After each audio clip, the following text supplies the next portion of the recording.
Hello everyone. నేనైతే దసరా హాలిడేస్కి ఇంటికైతే వెళ్ళిపోతున్నాను అనమాట. ట్రాఫిక్ చూడండి ఎంత ఎక్కువ ఉందో. ఇంకా బస్సులో తినడానికైతే నేను ప్యాక్ చేసుకున్నా. బస్ అయితే చూడడానికి చాలా బాగుంది, బట్ జర్నీ ఎలా ఉంటుందో అనుకున్నా, బట్ బాగానే ఉంది, పర్వాలేదు. నేనైతే వ్యూ చూసుకుంటా ఇంకా 10కి అయితే ఆపాడనమాట. 10కి ఆపిన తర్వాత నేనైతే డిన్నర్ అయితే చేశాను. నేను ముందే చెప్పాగా ప్యాక్ చేసుకుంటున్నా అని. చపాతి అయితే తినేసి ఇంకా అలా ఒక స్లీప్ వేసా 1 అవర్.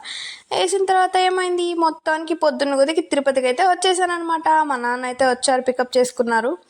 వావ్, మన ప్లేస్కి వస్తే మనకి ఎంత హ్యాపీగా ఉంటుందో కదా. ఇంటికి రాగానే ఎవరైనా నా కోసం వెయిట్ చేస్తున్నారంటే అది మన రాఖీ గాడు మాత్రమే.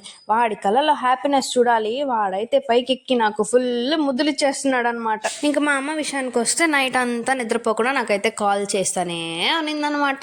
ఇంకా నేను వచ్చానని చెప్పి చికెన్ తీసుకొచ్చాడు. వీడు చూడండి అక్కడ ఎంత బాగా ఎక్కి చికెన్ తెచ్చారా లేదా అని చూసి ఇంకా నేనైతే చికెన్ ప్లస్ ఇడ్లీ తినేసా. మా అమ్మ మధ్యాహ్నానికి అయితే అదేదో స్పెషల్ చేసిందనమాట నేను వచ్చానని చెప్పి.